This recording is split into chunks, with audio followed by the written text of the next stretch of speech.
Good morning, YouTube. Alright, meatloaf is at the top of everybody's list of favorite comfort foods, but you do it every so often and it can get a little...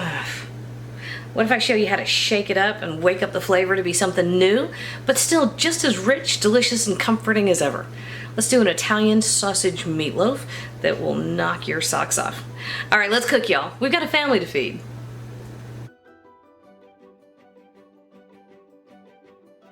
Alright, we're getting ready to make our meatloaf. Now, this one is going to be done with ground beef and Italian sausage.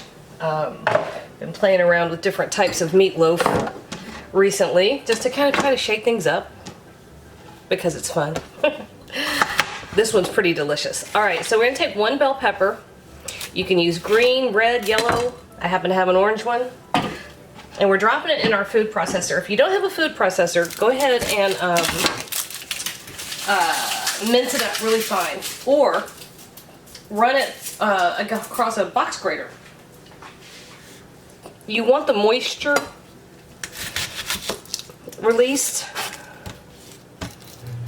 The box grater does a good job of that. Now I use 90-10 ground beef.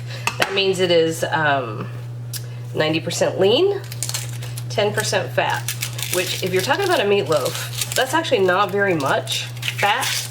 That's fine. We're going to cook it in a loaf pan, so we don't want it to have tons of fat.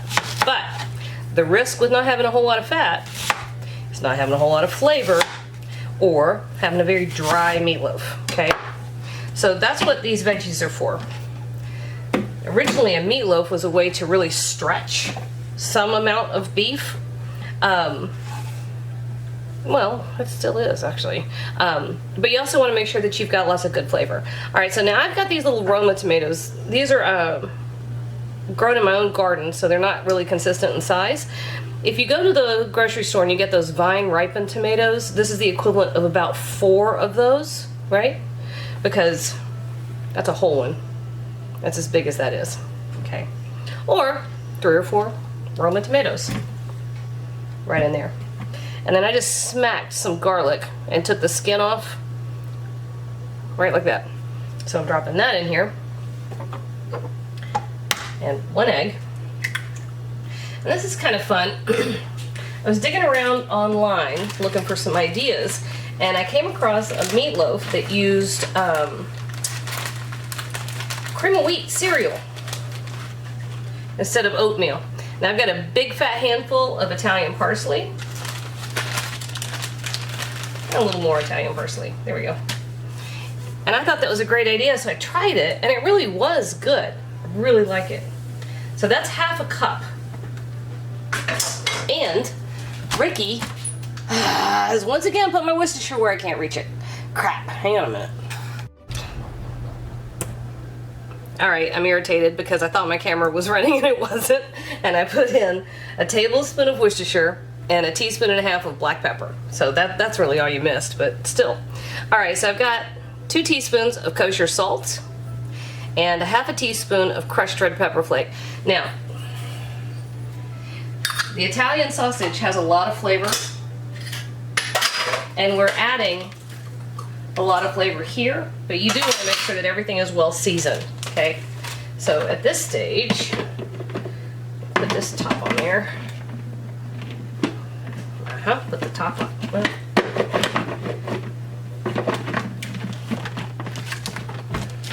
Okay, what's wrong? No? Is it this way? No. It is this way, and it slides on, and go. Go. I'll be back in a minute. You know, it really helps if you don't put it on backwards. Oh, Lord help me. Alright, so we're just letting this go until everything is really finely ground and you kind of have an homogeneous mixture. Why do we bother with this step? Well, a couple reasons. The more finely ground this is at this stage, the finer the texture of the finished meatloaf will be. Also, if you take the time to get all of this stuff really, really well blended, right? That means you will not have to mix the final meatloaf very much when you go to put everything together. And the less you mix that, the more tender your meatloaf is going to be, okay? All right, so here we go. Take your jewelry off. And we have 2 pounds of ground beef. And this is a 90-10 blend. I like it is lower in fat. Why am I getting a phone call? This lady went to get a haircut. Hold on, y'all. All right, here we go. That was 1 pound of Italian sausage and 2 pounds of ground beef, and I think I said it was 90-10. And listen, y'all, the best mixing utensils on the planet are a pair of clean hands, I promise, okay? So, like I said, you don't want to mix this any more than absolutely necessary. You do want to make sure that it is very well blended. And honestly, I have found one of the best ways to do that over the years is to squeeze it. You're squeezing it to mix it. Or, this is also a method, turn and punch. Boom. Just like that. And then, hi Boom, what you looking for? Food. You looking for food? You remember the burgers I couldn't find last night? I found them. They're on the top shelf if you want to fix one. All right. Here is our mixture. So I'm going to start slowly.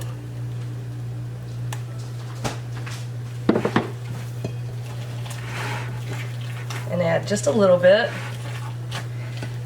Oh, it smells good already.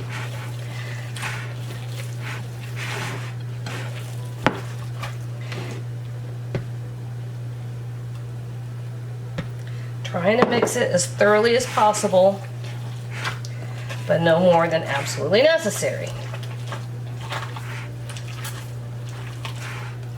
That's a funky sound.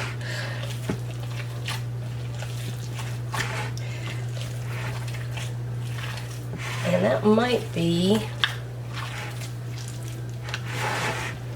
see, work your way through, and if it turns out you've got bits like that, you see how it's not completely blended? Look for those, work them in,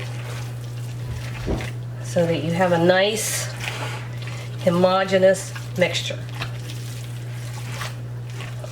And I have a little bit of our veggie mixture left over, but I think I'm actually going to stop. Let's see. There we go. Let me see if I can, if that shows. We want it about like that, okay? And I'm going to stop before I've used every last bit of it and find my loaf pan and wash my hands. Here we go. All right, so all scrubbed up. Don't leave your jewelry on the counter. You can use a loaf pan, or like I have this. This is about a 7x11 casserole dish. Either one. And this is going to go in at 350 degrees for a little over an hour. It's actually going to take about an hour and 15 minutes. And we are going to make a glaze for it, but we're going to let it go at first all by itself, okay? So here we go. There's our meatloaf in our pan. 350 degrees. We're going to set the timer for about 40 minutes. And then we're going to come back and make the glaze when it's closer to time to put that on. What do we need more of? Pickles. Pickles. All right, we're out of pickles. Okay, our meatloaf has had 40 minutes. So, let me pull it out of the oven.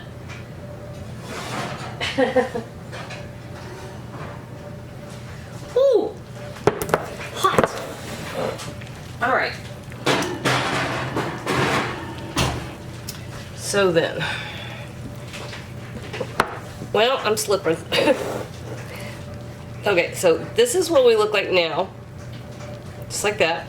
Hey, Boone, do me a favor, honey. Can you open the blinds behind me real quick? Yeah. We're losing the sun. It's getting too dark in here. All right, so let's make our glaze. What I have is 2 teaspoons of Dijon mustard. And in my bowl, I have a half a cup of brown sugar. Oh, that helped a lot, bud. Thank you. You do the other one? So half a cup of brown sugar and a cup of ketchup. 2 tablespoons of red wine vinegar. And about a half a teaspoon of salt. I think you can't do a glaze for meatloaf without ketchup. You can. But because of the Italian sausage, I was going for the whole,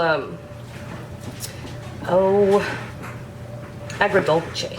Is that it? Is that the right word? Sweet and sour in Italian. Okay? So I thought that would be nice. Actually, that's good. That's just right, Boone. Okay. So, well, shoot. It'd be helpful if I wouldn't throw stuff all over the counter. All right. So all we're doing is topping our meatloaf. Then we grab that timer. That's to tell me to put the glaze on the meatloaf. So we're topping our meatloaf with the glaze. And if you have a little extra, that's fine. I often will come back right before the meatloaf is done and glaze it again. Okay.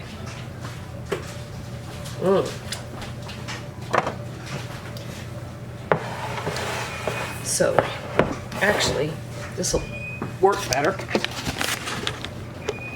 That's what we look like 40 minutes in and with the glaze on.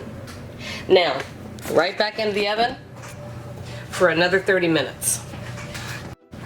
All right, we're done. And this is so hot. Be careful bringing this out. All right, let me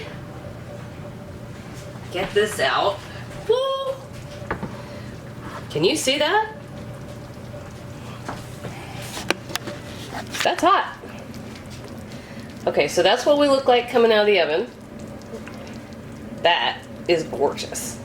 And it did release a lot of liquid, but not tons and tons of grease.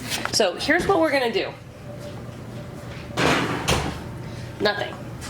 We're gonna let this sit, and we're gonna let it rest, and we're gonna let it rest for a good long time, okay? Matter of fact, we're gonna let it rest long enough for me to get Bladen and run him to work and come back. That's how long. Why? Well, because it will maintain itself much easier if you do. Make it a lot easier to slice it. Just relax.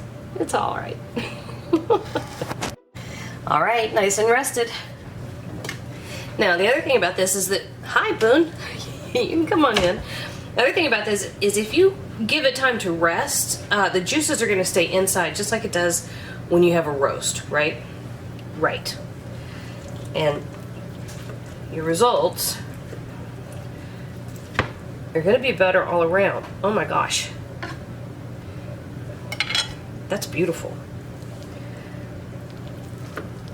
And it's still plenty hot. A lot of people think that they have to serve it that second or it won't be hot. That's not true. This is perfect. Listen, y'all. Okay, here's our plate. We're losing the light, y'all. Hang on. I want you to see that better. Okay, there we go. See how nice the texture of that is? It has a really fine kind of crumb, I guess you would almost call it. That's from pureeing the vegetables and not over mixing, okay? And then you gotta get a piece with the sauce on it.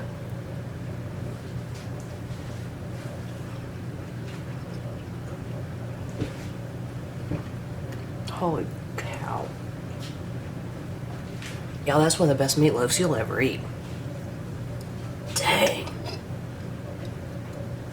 Maybe the best. Hey YouTube, thanks for watching, and if you thought that video was helpful, do me a huge favor. Hit like, hit subscribe, hit the little bell so you get a notification whenever I post a new video. And if you have a second, hop on over to Patreon and check out how to support my channel even more. Again, thanks for watching.